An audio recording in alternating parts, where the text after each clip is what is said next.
Bem-vindos à autópsia do cadáver putrefato conhecido como Game of Thrones, morto por um terrível vírus chamado Incompetêncios Arrogantos, que tem como principal sintoma a destruição da lógica e da coerência.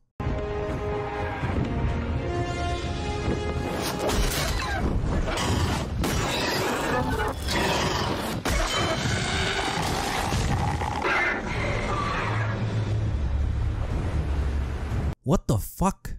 Como diabos ela não sabia que essa frota gigante estava bem ali, pronta para atirar nela?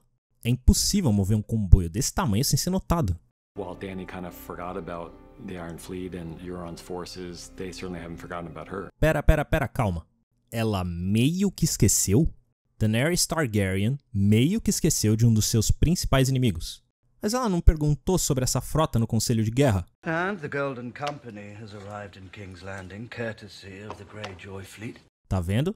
Ele mostrou até no mapa a movimentação da frota. E aí, o que você tem a dizer sobre isso? Dany kind of forgot. Ela meio que esqueceu o caralho, filho da...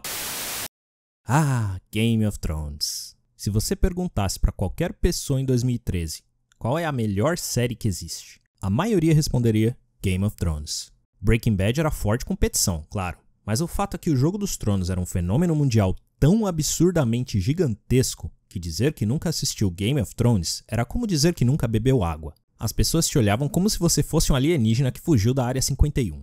E, no entanto, se fizesse a mesma pergunta hoje, a história seria bem diferente. Are you happy with how things ended? Yes. She didn't say yes. You didn't say yes. Best season ever! A série tá tão morta que 8 spin-offs foram cancelados. 8. Um deles já tinha custado 30 milhões de dólares, esse dinheiro todo já tinha sido gasto e ainda assim o projeto foi jogado no lixo. Isso só acontece quando a expectativa de público é tão pateticamente baixa que o custo de distribuição e marketing provavelmente vai ser mais caro do que o lucro e isso torna o projeto inviável, fazendo valer a pena cancelar mesmo depois de já ter gasto 30 milhões de dólares. Você pode até alegar que pessoalmente não achou o final tão ruim assim, mas os números não mentem. O processo de destruição dessa série foi tão nítido que até alguns atores estavam insatisfeitos e às vezes simplesmente não conseguiam disfarçar. A little bit Avengers Assemble, it's a little bit kind of like... Well, that was totally what season 7 was all about, Yeah. wasn't it? Exactly. Character development, Lob it all in. story. I really need to shut up. You're don't brave. I couldn't let you go without asking you a little question about Game of Thrones. Sure. If you could describe the season finale of Game of Thrones in one word, how would you describe it? Disappointing. Disappointing.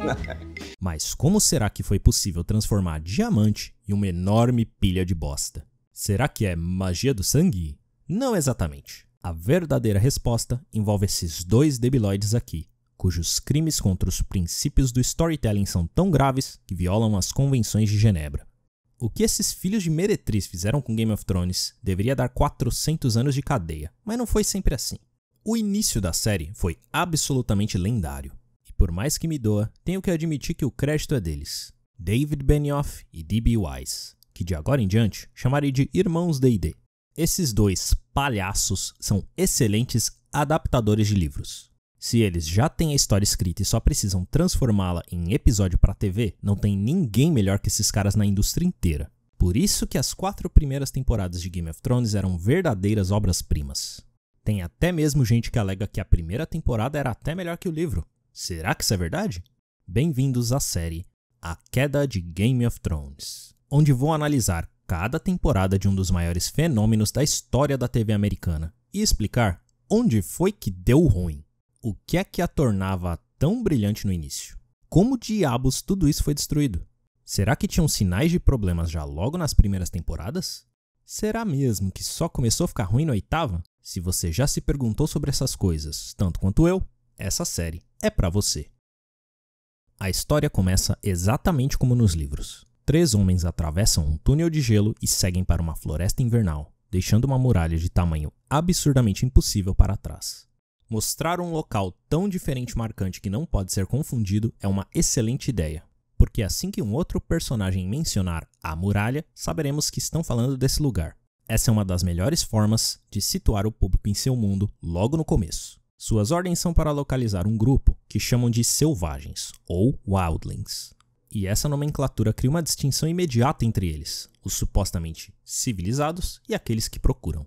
Em sua busca, um dos caras vê um estranho e aterrorizante símbolo feito com pedaços de cadáveres e imediatamente vai informar seu capitão. Agora, observem a eficiência absurda desse prólogo. De forma natural, o autor vai entrelaçar a briga entre os personagens com construção de mundo. What do you expect? They're savages. One lot steals a goat from another lot. Before you know it, they're ripping each other to pieces. I never seen wildlings do a thing like this. I never seen a thing like this not ever in my life. Através dessas 5 linhas de conversa, não apenas aprendemos sobre como vivem os selvagens de maneira geral, como também sobre seu comportamento. Essa discussão nos dá uma dica de que nem tudo que dizem sobre o tal grupo é verdade.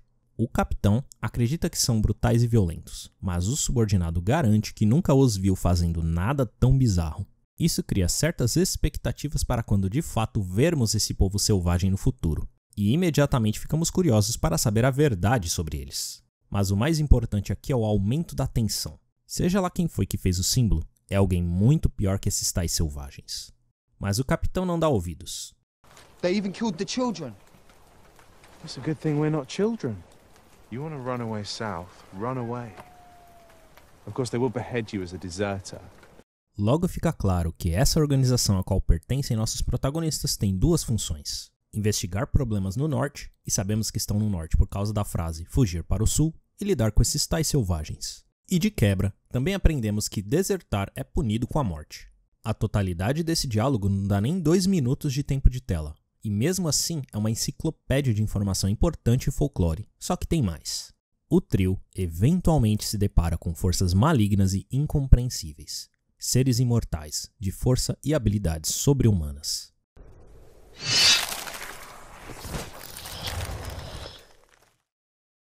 E isso sela esse prólogo absolutamente incrível. Em apenas 7 minutos, esse prólogo estabelece uma série de coisas importantes. A começar pela existência de pelo menos 3 facções. A que depois será nomeada Patrulha da Noite, os Selvagens e os Imortais. Também nos dá uma noção geral dos objetivos de cada uma. Selvagens supostamente vivem de pilhagem, roubos e outras atividades tribais. A Patrulha defende a muralha contra todo tipo de ameaça. E os zumbis trazem a morte para tudo e todos que encontram. Mas a função mais importante dessa introdução inteira é entendermos que nesse mundo o sobrenatural existe. Nos mostrar o aspecto mágico e fantástico do cenário antes de qualquer outra coisa é uma decisão genial. Isso porque 90% da trama de Game of Thrones tende ao realismo. Se a história já começasse em Winterfell, passaríamos 9 episódios achando que estamos assistindo apenas um drama medieval, sem nenhum tipo de fenômeno sobrenatural. Só que Game of Thrones é fantasia. Tem gente que é imune ao fogo e ao calor intenso, tem magia do sangue, invocação de demônio e muitas outras coisas. Como o tom geral da série é realista e sério, é de vital importância introduzir o elemento fantástico primeiro. Porque se você não fizer isso, o público vai ficar muito confuso e frustrado quando magia começar a aparecer do nada. Pera, como assim um bebê mágico demoníaco matou o rival do cara? Assim é fácil. Como assim tem gente que consegue entrar na mente dos animais? Daria a impressão que o autor está trapaceando com coisas ilógicas para resolver os problemas dos personagens. Vermos zumbis imortais logo de cara resolve esse problema. Passamos a assistir cada episódio seguinte lembrando que eles existem. E claro, aceitando naturalmente a presença da magia no mundo. Agora, quem escolheu começar a história desse jeito foi o George, mas a decisão de repetir isso na série é dos irmãos D&D. Esse é um dos motivos para os meus elogios aos dois enquanto adaptadores. Pelo menos por enquanto, eles não fizeram bagunça com lore, não mudaram regras importantes nem nada do tipo. Essa primeira cena é quase de 1 para 1 com o livro. E que bom que é! Logo depois dessa brilhante introdução, vemos a abertura mais icônica da história das séries de TV. Sério, eu não tô exagerando, o nível de genialidade disso é difícil de medir. Mas por que essa abertura é tão foda? Bom, se você abrir o primeiro livro da série Crônicas de Gelo e Fogo, a primeira coisa que verá será um mapa. Isso é porque toda a história de fantasia que acontece num mundo completamente novo e diferente do nosso vai ser extremamente confusa geograficamente sem um mapa. Especialmente se os personagens estiverem em pontos distantes ou constantemente viajando. Em Roda do Tempo, por exemplo, também tem um mapa assim que você abre o livro. Então, se você está escrevendo um seriado de fantasia, qual o melhor lugar para colocar esse mapa? Na abertura, horas. Você adquire, ao longo de cada episódio, uma boa noção de onde fica cada local, a distância entre eles e o tamanho de cada cidade ou fortaleza. A abertura sempre mostra os principais locais que serão visitados no episódio. E com isso em mente, a audiência sabe quando estamos indo para o outro lado do Mar Estreito, para o norte ou para o sul. Tudo isso sem gastar tempo de tela e sem fazer exposição. E aqui, meus amigos, é tudo mérito dos irmãos D&D e sua equipe de produção. Não tem dedo do George na abertura. E por isso que num passado distante eu era até fã desses caras. Ah, que decepção. Ah, se esses dois retardados tivessem mantido esse nível de competência até o final da série. Enfim, a história começa com um membro da Patrulha da Noite e continua do ponto de vista dele, agora um desertor que está fugindo aterrorizado de forças que não entende. Nosso amigo sobrevivente chega nas proximidades de Winterfell, cidadela governada pela família Stark no norte dos Sete Reinos. Ele é prontamente capturado e executado pelo patriarca da família, Eddard Stark, afinal, essa é a punição para desertar da Patrulha da Noite. Essa é uma ótima forma de reforçar o quão rígidas são as regras de sua organização e dar peso e seriedade ao mundo construído pelo autor. Se um escritor estabelece certas regras e elas são violadas com facilidade, a audiência não levará nada a sério. E felizmente, Game of Thrones não comete esse pecado. Por enquanto. Will you lead the Seven Kingdoms to the best of your abilities from this day until your last day? Why do you think I came all this way? Nenhum Lorde detentor de terra ou nobre vai questionar isso não? O fato do Jon ser um fucking Targaryen não vai importar? Isso é um reino medieval, onde a cultura diz que o sangue e a linhagem são importantes. E outra, Dorne e as Ilhas de Ferro não estavam querendo independência? E por que diabos ninguém tá questionando a autoridade do Tyrion de nomear um fucking rei? E colocar um Stark no trono não vai causar outra... Calma, Egg, calma. A gente vai chegar na Season 8. Pode acreditar. Voltando à Season 1, quando a história ainda fazia sentido. É aqui que nosso querido Jorjão Martinho decide começar a flexionar seus músculos de escritor. Prestem bem atenção em como cada palavra selecionada em cada linha de diálogo das primeiras temporadas são dignas de serem emolduradas no museu. Se estivermos falando apenas de série, não existe no planeta um escritor de diálogo mais sofisticado que George R.R. Martin. In the name of Robert of the House Baratheon, the first of his name. Don't look away. King of the Andals and the first. Father will know if you do. Começando por essa única linha que transmite uma imensidão de informações. Ao mesmo tempo que aprendemos o nome do rei e de sua casa, somos introduzidos à brutalidade fria desse mundo, onde um garoto de 9 ou 10 anos de idade é instruído a não desviar o olhar ao assistir a uma decapitação. A frase, papai saberá se fizer isso, demonstra o quão atencioso é Eddard Stark e ao mesmo tempo quão rígido, já que ele é o tipo de pai que daria uma bronca no filho de 9 anos por não prestar atenção na execução. O fato de Bran de fato o obedecer demonstra sua coragem, sua determinação e o respeito que tem por ambos, tanto o pai quanto o irmão. Tudo isso está contido em uma fucking linha. George é realmente brilhante. E então, Eddard dá uma importante lição a seu filho. You understand why I did it? Jon said he was a deserter. But do you understand why I had to kill him? The man who passes the sentence should swing the sword. O que o Ned quer dizer aqui é que aquele que lidera não deve condenar ninguém à morte sentado numa poltrona confortável. Para que entendam o peso e o valor de uma vida, quem sentencia deve sujar as próprias mãos de sangue, para que jamais se esqueça da vida que foi tirada. Uma cena, e já sabemos exatamente que tipo de mundo é esse, e que tipo de homem é Eddard Stark. Um lorde correto e honrado que respeita as regras e não abusa do poder que possui. E que valoriza até mesmo a vida de um desertor. Um pai rígido, porém respeitado por seus filhos. Um pai atencioso que faz questão de explicar, mesmo para uma criança, por que é que ele fez o que fez. Is it Triss or the White Walkers? The White Walkers have been gone for thousands of years. Ahá, agora sabemos o nome daqueles zumbis. E pior, descobrimos que quase ninguém acredita em sua existência. O público agora sabe que essas pessoas estão em sérios apuros, pois os caminhantes brancos existem sim, e nós os vimos. O nome disso é ironia narrativa. É quando o espectador sabe sobre algo importante que os personagens não sabem, e isso cria um alto nível de tensão na história. Foi esse nível magistral de eficiência na composição de suas cenas que tornou essa série um fenômeno logo em sua primeira temporada. Tudo isso que eu analisei até agora são os primeiros 15 minutos do primeiro episódio. Quando foi a última vez que você assistiu algo com esse nível de eficácia narrativa? Que série de atualmente estabelece seu mundo, facções e personagens com essa velocidade, atenção a detalhes e impacto? Quase nenhuma, porque essa qualidade de storytelling é tão rara quanto um político honesto. Prosseguindo, depois de vermos a cidadela rústica de Winterfell, somos levados ao centro da civilização sofisticada desse mundo, a belíssima cidade dourada de King's Landing. O funeral de alguém importante está acontecendo, e logo somos apresentados a dois personagens muito interessantes. Vamos dar uma olhada em mais um exemplo de como um verdadeiro mestre escreve diálogo. As your brother, I feel it's my duty to warn you. You worry too much. No contexto da cena, vimos a moça observando o funeral preocupada, e isso imediatamente deixa implícito que ela tem algum envolvimento com aquele morto. A linha "Você se preocupa demais" nos informa que esse rapaz também está envolvido e sabe o que aconteceu, mas não está preocupado em ser pego.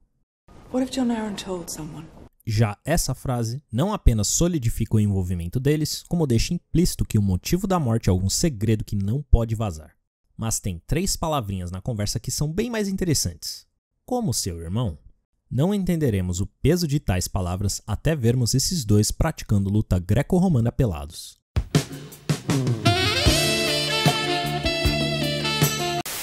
Mas calma, voltando ao diálogo. When we were 7, you jumped off the cliffs at Castle Rock. 100-foot drop into the water. You were never afraid. There was nothing to be afraid of until you told Father.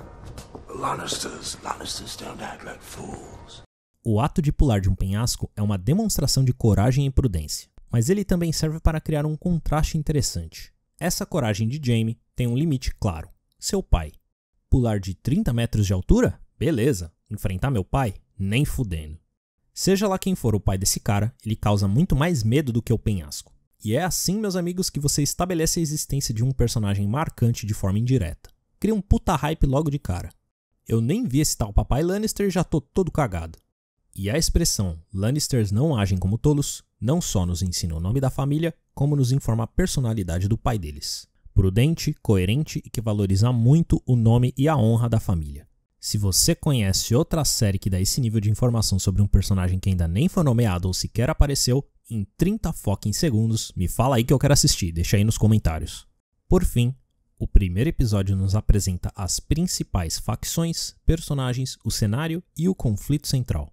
O palco dessa história é um lugar chamado Os Sete Reinos, um agrupamento de países que costumavam ser separados há muito tempo atrás. O rei atual desses 7 reinos é Robert Baratheon, um velho amigo de Eddard Stark, também conhecido como Ned, por terem lutado juntos na rebelião contra o rei anterior, o rei insano, Aerys Targaryen. E não pense que essa história pregressa dos 7 reinos é informada à audiência usando exposição mal feita, onde o narrador reporta a informação enquanto passam imagens ou por um personagem que misteriosamente decidiu dar uma aula sobre o assunto para alguém que já deveria saber tudo isso. Não. Tudo isso é sutilmente desenvolvido durante conversas naturais, as brigas dos personagens, as ações e as reações e os conflitos. Aqui está um exemplo de péssima exposição. You must choose Doran's way and peace, or my way and war. When I was a child, Oberyn came to take me to court. I'd never seen this man, and yet he called himself my father. My mother wept, said I was too young, and a girl. Oberyn tossed his spear at my feet and said, "Girl or boy, we fight our battles." Bom, tem 3 coisas muito erradas com essa cena. Uma verdadeira aula de como não fazer exposição. Primeiro, a série estabeleceu todas elas como uma família unida. Considerando isso, faz sentido a Obara nunca ter contado para ela sobre um dos dias mais importantes de sua vida? Em todos os seus anos de convivência, Obara nunca comentou com ela sobre o dia que conheceu o pai? Aham, sei. E se usarmos a lógica de que ela é uma pessoa discreta que fala pouco sobre si, faz ainda menos sentido ela decidir começar a contar isso agora. Por acaso a simples pergunta da Ellaria tinha o vírus do tagarela? Isso nos leva ao segundo problema. Ellaria fez uma pergunta direta: você tá com ela ou não? Ela quer saber quem a Obara vai apoiar e se ela está a favor ou contra uma guerra. Mas a moçoila simplesmente muda de assunto, do nada, ao invés de responder a pergunta. Percebem como o diálogo soa artificial e planejado, ao invés de uma conversa natural? E eu sei que ela pretende usar a frase do Oberyn Girl or boy, we fight our battles. como justificativa para sua resposta, mas nesse caso bastaria ela dizer: meu pai uma vez me disse que, menino ou menina, todos temos que lutar nossas batalhas. Pronto, uma frase ao invés desse caminhão de exposição. Mas o terceiro problema é muito pior, a lógica. Todos os presentes são a realeza de Dorne. Elas provavelmente viram esse encontro da Obara com Oberyn, porque deveriam estar lá, na corte, no dia que isso aconteceu. Esse próprio relato da Obara deixa claro que o Oberyn levava as meninas para a corte mesmo muito jovens. Ela mesma acabou de falar isso. Então a possível desculpa que, as irmãs dela eram muito jovens para estar na corte naquela época, por isso que elas não viram nada, não cola. A cena só funciona se você desligar o seu cérebro.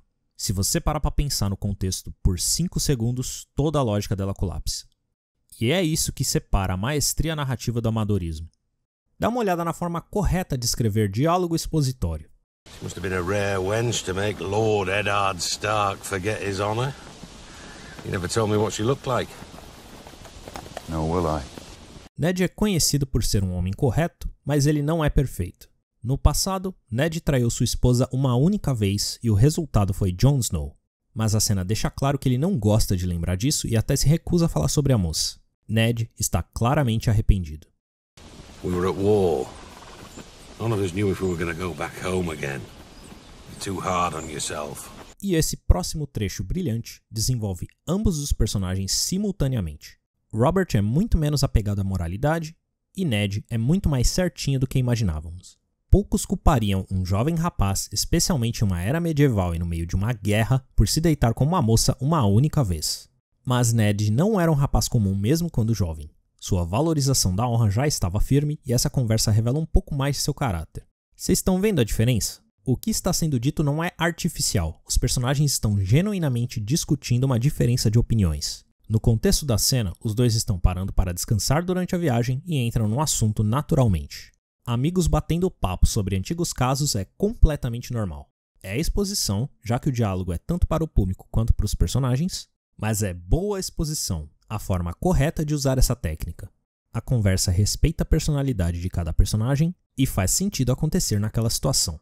Em contrapartida, faz sentido uma pessoa começar a contar sua história de vida para sua própria família, que provavelmente já deveriam saber tudo isso, quando cada linha em um trecho de diálogo só existe para dar informação para o público, não tem lógica no contexto da cena e às vezes até mesmo viola a personalidade e a motivação do personagem, chamamos isso de exposição mal feita.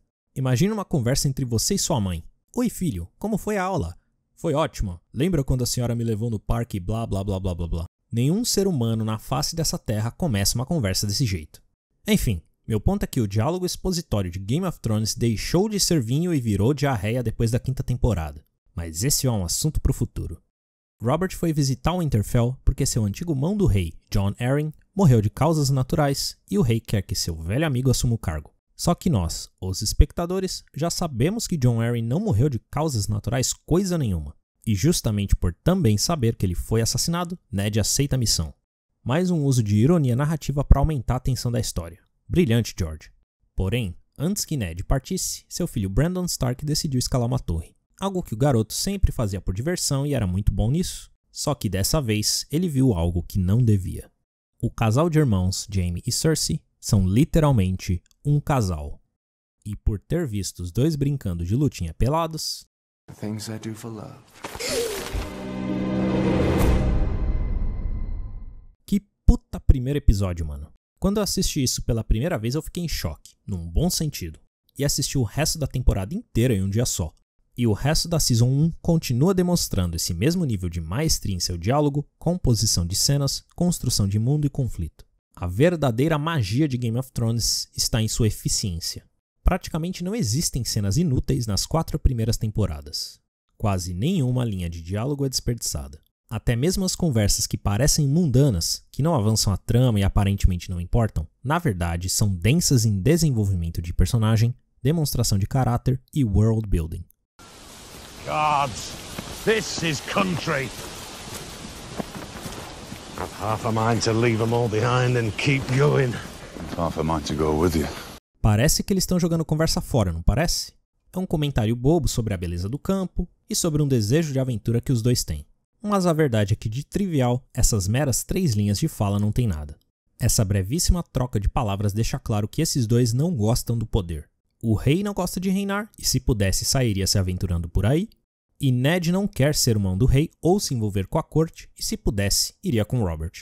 Ambos adorariam largar tudo e dar o fora dessa nojeira chamada política. E no entanto, não fazem isso. Até mesmo o beberrão Robert Baratheon possui um senso de responsabilidade e o Ned Stark mais ainda.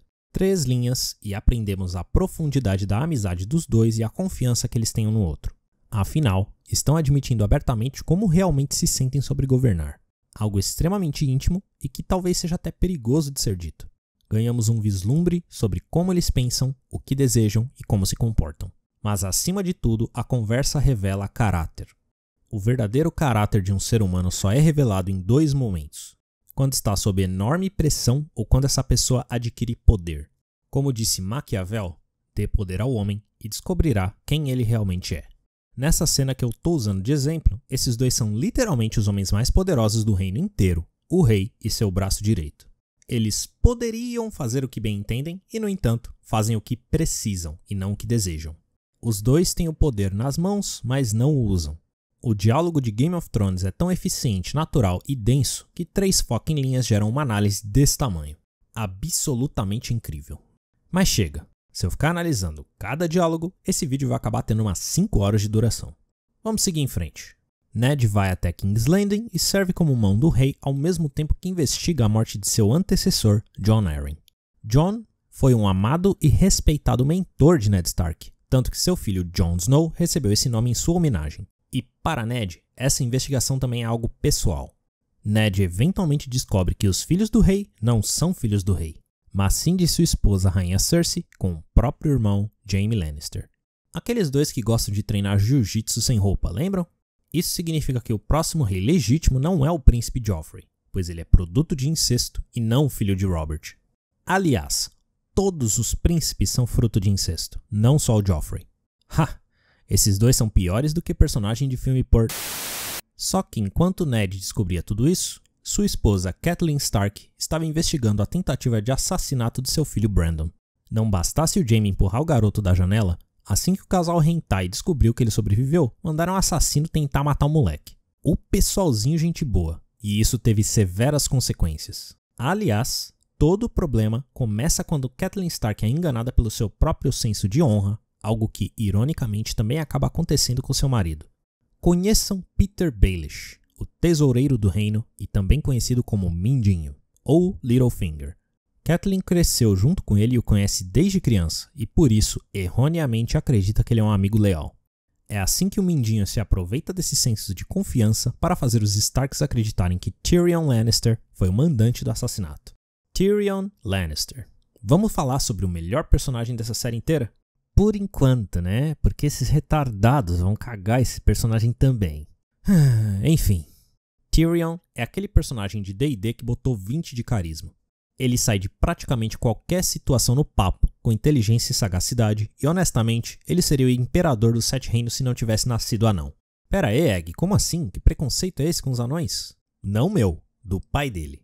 Tywin Lannister, chefe da casa Lannister e pai de Cersei, Jaime e Tyrion, despreza Tyrion por uma gama de motivos que envolvem seu nanismo. Mas é justamente o Tyrion que nasceu com a inteligência e o talento que ele sempre buscou em um de seus filhos. Que Tywin bem que gostaria que Jaime tivesse, mas sabe que ele não tem. I need you to become the man you were always meant to be. Not next year, not tomorrow.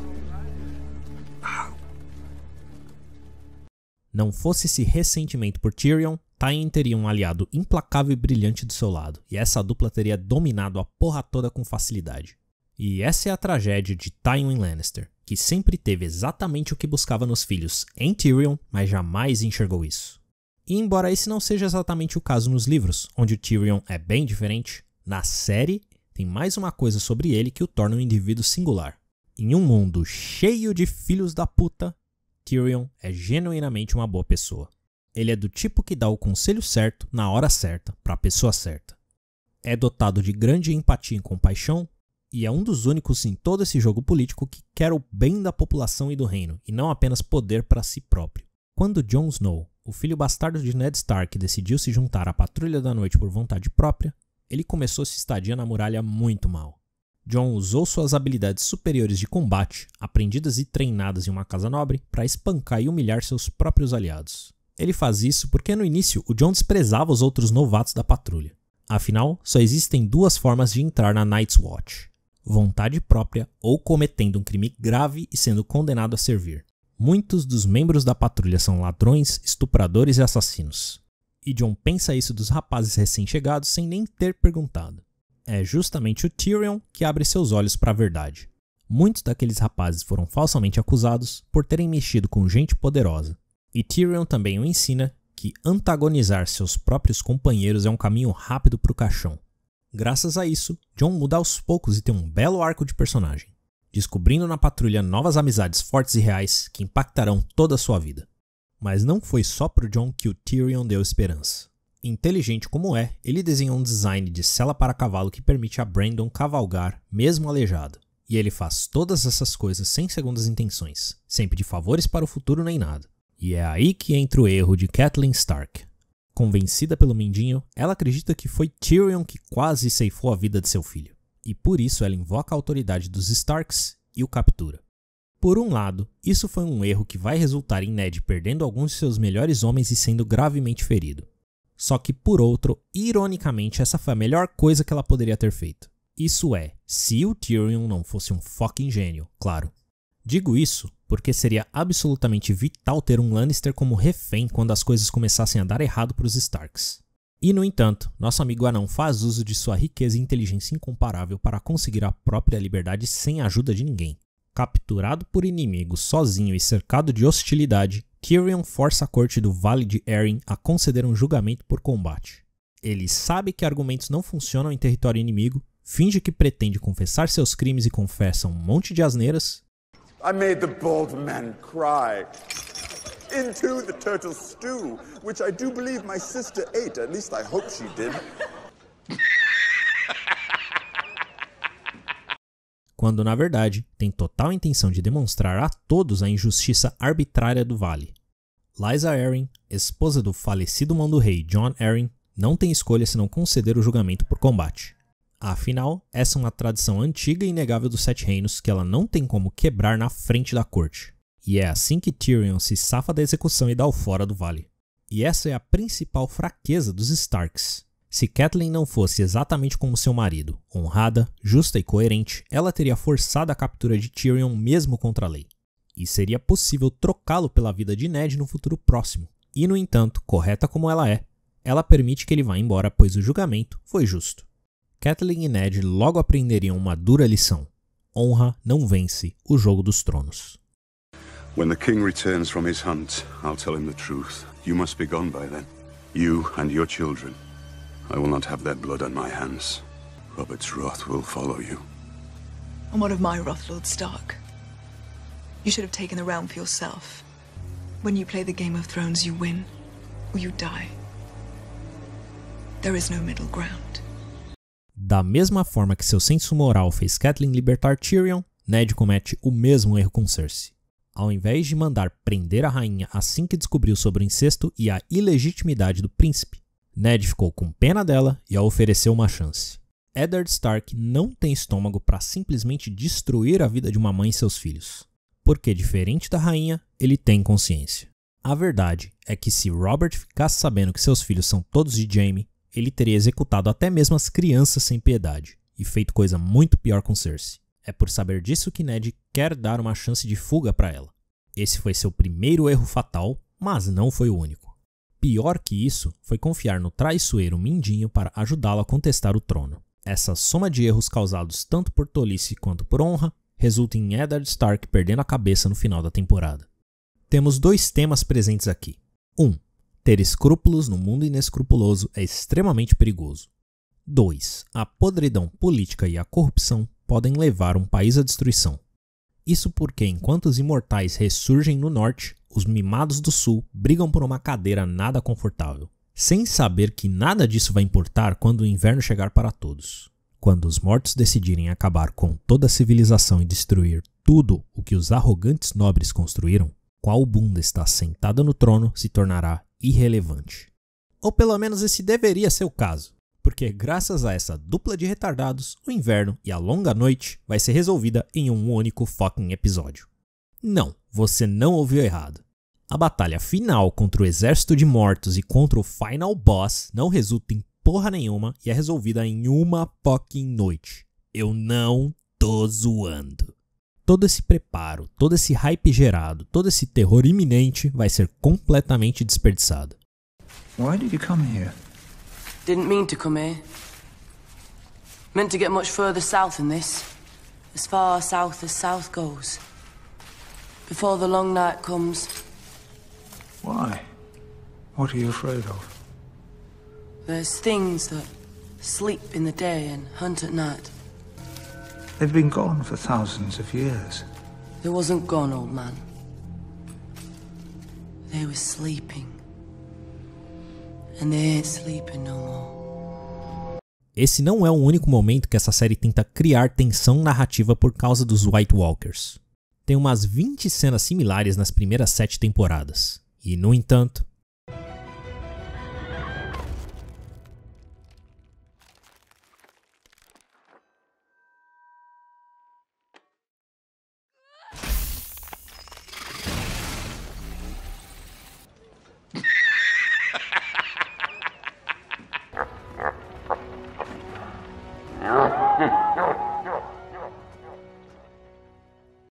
e é por isso que, mesmo eu falando tão bem da primeira temporada, o título desse vídeo é A Queda e não A Ascensão. Em um absolutamente estúpido festival de plot armor, o que deveria ser um grande perigo anunciado no primeiro minuto do primeiro episódio e reforçado várias vezes por múltiplos personagens ao ponto de gerar um hype absurdo para a longa noite, se tornou uma absoluta piada.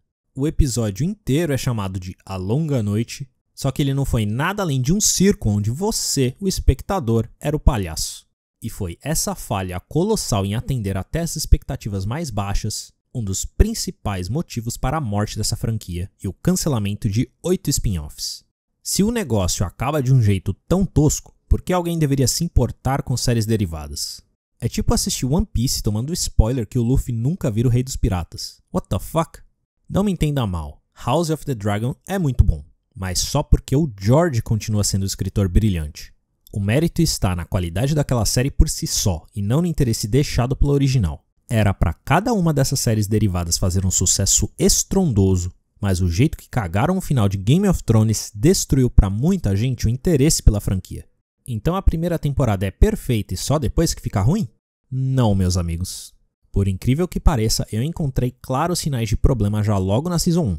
E eu não vi ninguém falando disso pela internet, mas vamos lá. Pequenas alterações do livro criam certas incongruências. A primeira é o personagem Littlefinger, traduzido como Mindinho. Eu vou deixar o próprio autor te explicar o problema desse personagem. But book Littlefinger and television show Littlefinger are very different characters. Friending everyone, he's everybody's friend, he's always very helpful, and people find him very useful to their schemes, and as a result he gets everybody's ear, he gets involved in all these plots. There was a line in a recent episode of the show where he's not even present, but two people were talking about him, and someone says, well, no one trusts Littlefinger, and Littlefinger has no friends. And that's true of television show Littlefinger, but it's certainly not true of book Littlefinger. If book Littlefinger in the book, everybody trusts him. Nos livros, faz perfeito sentido Ned Stark confiar em Peter Baelish ser traído, porque a fama do Mindinho é totalmente diferente. A série deixa bem claro logo no início que todo mundo conhece ele como um cuzão nada confiável. Uma pessoa traiçoeira e asquerosa cuja amizade é sempre falsa. E isso, por tabela, torna o Ned Stark da série muito burro. Ned confiar num cara com essa fama negativa é extremamente estúpido. Mas o Ned confiar num cara que é amigo de todo mundo, famoso por ser um cara gente boa que está sempre disposto a ajudar, como o George explicou muito bem, é perfeitamente plausível. Mudar o personagem de o brotherzão camarada, o cara que se você precisa de um favor, pede pro Mindinho, para um notório mau caráter que todo mundo sabe que é um filho da puta, causa uma série de problemas e buracos no enredo. Se ele tem tamanha fama negativa, cada pessoa que confiar nele é imediatamente estabelecida como incompetente. Ned comete erros no jogo político nos livros também, mas nunca por burrice. Sempre por causa de sua honra e compaixão. Avisar a Cersei que ele descobriu a verdade sobre seus filhos, por exemplo, foi algo que ele fez por piedade. Uma tentativa de permitir que uma mãe fugisse com seus filhos ao invés de ser massacrada por um rei furioso. Agora, o Ned achar que fazer o certo ou honra compraria alguém como Littlefinger da série? The king has no true-born sons. Joffrey and Tommen are Jaime Lannister's bastards. So, when the king dies... The throne passes to his brother, Lord Stannis. Unless... There is no unless. He is the rightful heir. Nothing can change that. Dá uma olhada nisso. Ned se mostra irredutível à ideia de tomar o trono para si ou de plantar um capacho que ele controla. Considerando que quando Littlefinger sugere uma tomada de poder, o próprio Ned o acusa de não ter uma gota de honra. Do you have a shred of honor? Alguém me explica como diabos o Ned confia nele logo em seguida. Tudo isso é baseado na promessa vaga que ele fez para Catelyn? E não é nem como se o Mindinho estivesse escondendo suas intenções. You are now Hand of the King and Protector of the Realm. All of the power is yours. You need only reach out and take it. Ele fala com todas as letras e deixa claro que seu único interesse é ganho pessoal. You'll need someone to share these burdens, I assure you. My price would be modest. Estão percebendo como isso é um problema? Ned Stark é o tipo de pessoa que acredita que todos, assim como ele, teriam absoluto respeito por um documento oficial, por exemplo, e isso é consistente também com o livro. Lord Eddard Stark is herein named Protector of the Realm. Is this meant to be your shield, Lord Stark? A piece of paper. E o resultado dessa absoluta fé nas tradições do reino e do erro de achar que todos valorizam honra é óbvio.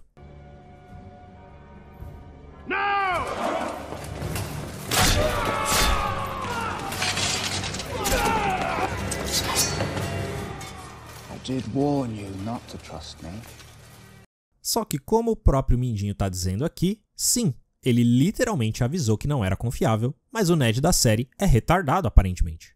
E eu tô fazendo uma distinção bem clara aqui quando eu falo da série, porque o Ned do livro teria vergonha da burrice da série. Nos livros, o Littlefinger fez um puta esforço para se tornar amigável aos Starks e ele conquistou a confiança deles. Até você, o leitor, talvez seja enganado por ele. No livro, a traição do Littlefinger é uma surpresa, não algo que era óbvio que ia acontecer. Bom, agora vamos ao segundo problema da primeira temporada. A noite de núpcias e o relacionamento da Daenerys com Khal Drogo. O que acontece na série? Daenerys é vendida por seu irmão Viserys, o cara mais escroto da história do escrotismo. I would let his whole tribe fuck you. All 40,000 men and their horses too, if that's what it took. Em troca de um exército. Esse lixo humano é descendente de ninguém menos que o rei Aerys, o rei insano que Robert derrotou na rebelião. E por isso, tecnicamente ele é o herdeiro legítimo dos Sete Reinos. Tudo o que falta para ele partir em busca de dominar o continente é poder militar, e por isso mesmo ele vende a irmã para Khal Drogo. Os dois se casam forçadamente e Khal Drogo abusa dela na noite de núpcias. E ele continua fazendo isso todos os dias, até que ela decide aprender a arte de fazer amor e, de certa forma, o doma. E a partir daí, os dois se apaixonam. Que? Peraí, série, você tá querendo me dizer que esses estrunfos diários e recorrentes são esquecidos e perdoados quando o sexo fica bom? É assim que funciona? Ah, eu aprendi a transar e agora tô chonada. Como assim, mano? Sou só eu que acho que isso não faz o menor sentido? Pois é, e o motivo é muito simples. No livro, isso não acontece. Considerando que isso acontece no episódio 1, essa é a primeira instância dos irmãos D&D decidindo sair mudando coisas sem entender as consequências. No livro, Drogo pergunta várias vezes se ele pode ou não iniciar a noite de núpcias. Ela diz não várias vezes e ele respeita isso todas. Meu livro tá em inglês, então eu vou traduzir, beleza? Dá uma olhada nesses trechos. Depois de um tempo, ele passou a tocá-la. No início, de leve, e então com firmeza. Ela podia sentir a força selvagem que ele tinha nas mãos, mas ele nunca a machucou. Khal Drogo não tira a roupa dela à força, não a machuca nem nada do tipo, apenas faz carícias de leve por um longo tempo, horas na verdade, o livro é bem específico quanto a isso, até que eventualmente a própria Daenerys fica excitada e diz sim, e só quando ela permite o casamento é consumado. Ele segurou o rosto dela em suas enormes mãos e ela o olhou nos olhos. Não, ele disse, e ela sabia que era uma pergunta. Ela pegou a mão dele e a guiou até a umidade entre suas coxas. Sim, ela sussurrou. Ah, Egg, mas nos livros a Daenerys tem 13 anos de idade, isso é estupro de vulnerável e... Segura a onda aí, que a gente tá falando de um mundo de fantasia medieval e não do Brasil na era moderna. Vamos tentar não usar as leis e a cultura do mundo real para julgar um mundo fantástico medieval, beleza? O ponto aqui não é esse. O que eu estou dizendo é que o livro conta a história desse capítulo do ponto de vista da Daenerys. Ou seja, vemos e experienciamos o mundo através dela. É a própria Daenerys, nos livros, que não vê e não considera sua noite de núpcias como abuso. Pelo contrário, ela ficou surpresa com o quão carinhoso um brutamontes como Khal Drogo foi em sua primeira noite juntos. Quem lê os livros pode querer argumentar que depois dessa cena, ele abusa dela sim, porque o livro descreve que ele a procurava para sexo mesmo com ela sofrendo com dores, e que ela não achava aquilo nada prazeroso. Mas esse argumento sempre ignora o contexto. As dores que ela está sentindo nessa parte do livro são fruto de Daenerys não estar acostumada a cavalgar por horas sob o sol todos os dias, e não por ela ter sido machucada pelo marido durante seus encontros. Mesmo se, na sua opinião, o casamento dela era abusivo mesmo nos livros, blá blá blá, em nenhum momento a própria Daenerys pensa isso. E sabemos disso porque o livro nos coloca dentro da cabeça dela. E é por isso que quando ela se apaixona por Drogo nos livros, faz muito mais sentido lógico. Lá, ele sempre foi muito carinhoso com ela e sempre a respeitou desde o primeiro dia. Especialmente quando contrastado com a forma que Viserys a tratou a vida inteira. Na série, parece síndrome de Estocolmo. Enfim, mesmo identificando essas duas falhas no enredo, elas não estragam a série, nem de longe. Só estou tentando mostrar para vocês que haviam sinais, desde o início, que esses dois patetas não sabiam direito o que estavam fazendo. A mudança do Mindinho cria uma série de furos no enredo, e a mudança da Daenerys altera os temas do original de um jeito muito esquisito. E os irmãos D&D nem percebem o que fizeram. Ah, como você sabe que eles nem perceberam, Egg? Simples, porque eles alteraram o início do relacionamento, mas estranhamente, mantiveram todo o resto da trama igual.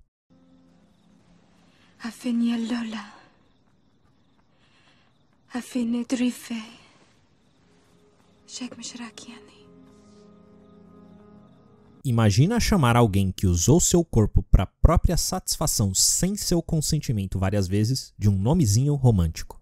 Esses dois exemplos não serão os únicos. A cada capítulo dessa série de análises, vou demonstrar que esses dois manés são muito bons em adaptar o que já está escrito, mas que quase toda vez que eles saem do script eles fazem merda. Eles até sabem criar cenas originais, desde que tenham todo um contexto já montado pelo autor original da obra para usar de base. Mas são absolutamente horríveis em criar suas próprias histórias do zero. Tanto que assim que os livros terminam e eles não têm mais material do George, a narrativa começa a colapsar em velocidade recorde. Mas não só isso, claro. Tem outros motivos, mas calma que a gente vai chegar lá. Chegou a hora de responder a pergunta escrita no título. A primeira temporada é melhor que o livro? A resposta é não. A série não é melhor que o livro nem mesmo em seu ápice. Mas eu devo dar crédito onde lhe é devido. O motivo de muitos dizerem que é sim superior são cenas como o duelo entre Jaime Lannister e Ned Stark. Isso não rola no livro e eu confesso que ficou muito mais legal na série. Não apenas a luta é muito boa, como desenvolve os personagens e intensifica o conflito. Jaime interromper o duelo depois que um de seus homens interfere, por exemplo, demonstra que ele tem alguma honra e um forte senso de competitividade. Mas ao mesmo tempo é uma forma de homenagear Ned Stark, porque o Jaime é conhecido como um prodígio da espada. E mesmo perto dos 50 anos de idade, o Ned bate de frente com ele. Mérito de vocês, irmãos D&D, mérito de vocês.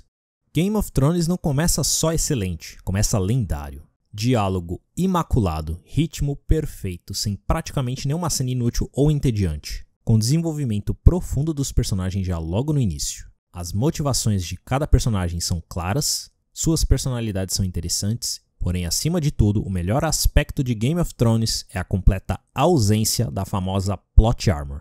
Sabe aquela armadura de enredo que dispensa a lógica para proteger um personagem? Game of Thrones costumava ser famosa por não fazer isso. No início, a história te faz acreditar que Ned Stark é o grande herói, o personagem principal. Ele tem de longe o melhor caráter do elenco e é um dos poucos tentando fazer o que é certo, se mostrando um homem incorruptível. E, no entanto, ele morre na primeira temporada. E é quando a cabeça dele rola que você percebe que essa não é uma história comum. George não tem dó de personagens, e todos que cometem erros demais acabam mortos ou severamente punidos. Plot armor? Aqui não. Ou pelo menos esse era o caso nas temporadas iniciais.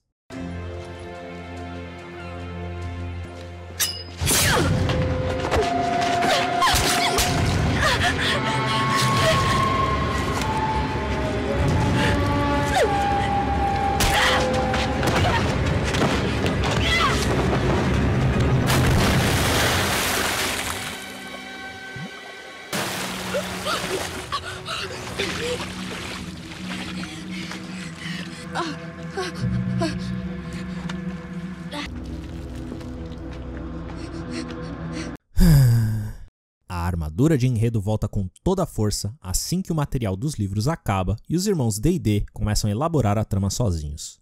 E minha autópsia vai identificar cada detalhe da causa mortis desse moribundo. Cada vírus de estupidez, bactéria de incompetência e ferimentos causados por ganância serão identificados nesse defunto conhecido como Game of Thrones.